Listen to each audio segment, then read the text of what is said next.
नमस्ते। KP college की online class में एक बार फिर आप सभी का स्वागत है। मैं सीमा शर्मा आज आपके सामने BA second year home science की क्लास लेके आई हूँ। आज हम सेकंड पेपर के अंदर जो चैप्टर पढ़ने जा रहे हैं वो है खनिज लवण के अंदर। खनिज लवण वैसे तो सभी को बताया था कि जो उसमें कुछ प्रकार के खनिज लवण होते हैं जिसमें कैल्शियम, फास्फोरस, आयोडीन वगैरह सभी होते हैं। कैल्शियम के बारे में हम पहले पढ़ चुके हैं। आज हम जो पढ़ेंगे वो है फास्फोरस। अब सबसे पहले तो ये देखते हैं कैल्शियम और फास्फोरस होते क्या हैं। हम सभी बोलते हैं कि हमारी अस्थियों, दांतों की मजबूती के लिए सबसे ज़्यादा क्या जरूरी है, कैल्शियम और फास्फोरस। अब ये कैल्शियम और फास्फोरस आए कहाँ से? तो पिछली क्लास में मैंने आपको बताया था कि कैल्शियम दूध से बनी चीज़ों में, अंडे में, मछली में बहुत अच्छी मात्रा में पाया जाता है। अब जहाँ कैल्शियम पाया जाता है वहाँ पर फास्फोरस भी उपस्थित रहता है। और वे भोज्य पदार्थ जिसमें प्रोटीन अच्छी मात्रा में होता है, जहाँ से हम कैल्शियम और प्रोटीन दोनों प्राप्त कर लेते हैं, वहीं से हमको फास्फोरस की भी प्राप्ति हो जाती है। अब ये जो फास्फोरस है, कैल्शियम के बाद जो खनिज तत्वों में सबसे महत्वपूर्ण पोषक तत्व के रूप में लिया जाता है वो होता है फास्फोरस। हमारे कुल शरीर के भार का, अब हमारे शरीर का कुल भार है,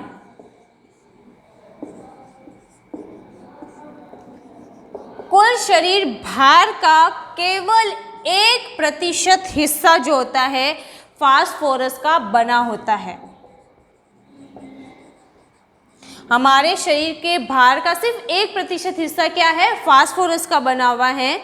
कुल फास्फोरस 80% भाग कैल्शियम के साथ मिलकर कैल्शियम फास्फेट बनाता है। अब बाकी जो फास्फोरस है वो क्या कर रहा है, फास्फोरस जो है किसके साथ मिल रहा है, फास्फोरस प्लस कैल्शियम, यानी कि फास्फोरस का लगभग 80% हिस्सा किसमें मिल रहा है, कैल्शियम में। अब कैल्शियम में मिल जाएगा तो क्या बनेगा, कैल्शियम फास्फेट, यानी कि कैल्शियम के फास्फेट। अब ये जो कैल्शियम के फास्फेट हैं वो क्या करते हैं, हमारे शरीर में अस्थियों और दांतों में, देखो बार बार शब्द आ रहा है अस्थियां। अस्थियां का मतलब होता है हड्डियां। अब हमारे शरीर में लगभग सब जगह हड्डियां हैं, अस्थियां हो गई और दांत, इन दोनों के निर्माण में क्या लग जाता है, कैल्शियम फास्फेट, यानी कि जिसमें कैल्शियम भी है और फास्फेट भी है। अब हमारे शरीर में सर से लेके पैर तक देखें तो पूरी 206 हड्डियां पाई जाती है। कितनी है, 206। उनके निर्माण में, उनके स्वास्थ्य को बनाए रखने में, साथ ही दांतों के निर्माण में, दांतों के स्वास्थ्य को बनाए रखने में किसकी जरूरत मिलेगी, कैल्शियम फास्फेट की। जो कहाँ से प्राप्त होगा, जब हम दूध और दूध से बनी चीज़ें हैं, यानी कि मांस, मछली, अंडा है, यकृत है, जब ये सब चीज़ें लेंगे तो इनसे हमारी कैल्शियम की मांग और फास्फोरस की मांग पूरी हो जाएगी। अब आता है फास्फोरस के क्या कार्य हैं। सबसे पहला इसका कार्य है हड्डियों और दांतों के निर्माण में।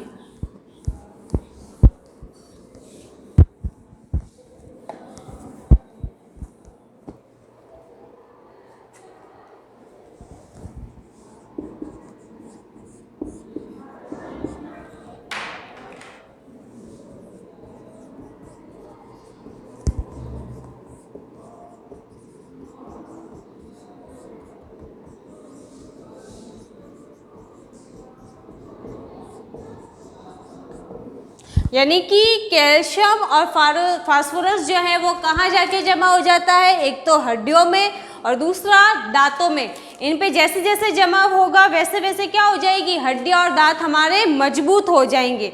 और किस रूप में जमा होते हैं, तो कैल्शियम फास्फेट के रूप में। दूसरा जो कार्य है वो है फास्फोरस न्यूक्लियो प्रोटीन और न्यूक्लिक अम्ल के निर्माण में एक अति आवश्यक और नितांत महत्वपूर्ण भूमिका निभाता है। यानी कि प्रोटीन के लिए, प्रोटीन जो है उसमें न्यूक्लिक अम्ल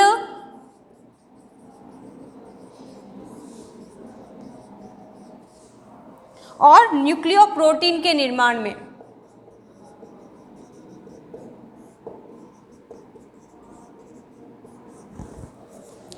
फिर आ जाता है कार्बोज के चयापचय में फास्फोरस अहम भूमिका निभाता है।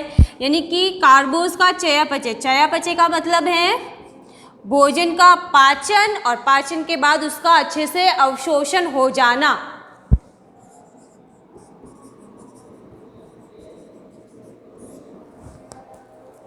फिर आता है फास्फोरस की में अधिक हाइड्रोजन आयन से संयुक्त होने की क्षमता होने के कारण एक बफर की तरह भी ये कार्य करता है। यानी कि किस रूप में हमारे शरीर में कार्य कर रहा है, बफर की भूमिका निभा रहा है।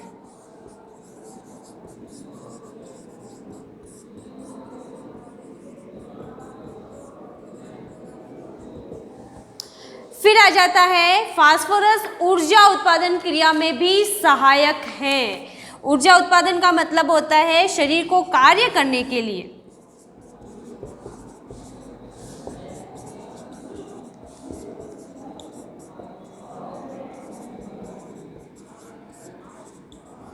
ऊर्जा उत्पादन होना यानी कि भोजन का विखंडन होना, उसका पाचन होना। जब उसका पाचन होने लगता है, विखंडन होता है, तो उस समय हमारे शरीर में बहुत अधिक मात्रा में ऊर्जा निर्मुक्त होती है और उस ऊर्जा निर्मुक्त की प्रक्रिया में फास्फोरस भी जो है वो एक अपनी महत्वपूर्ण भूमिका निभाता है। अब ऊर्जा उत्पादन हुआ यानी कि ऊर्जा क्या हुई, उत्पन्न हुई। उस ऊर्जा को पूरे शरीर में एक समान वितरित कर दिया जाता है, जो कि हमारे कार्य करने की जो दर होती है उसमें जब ऊर्जा की आवश्यकता होती है तब वहाँ पर लगती है।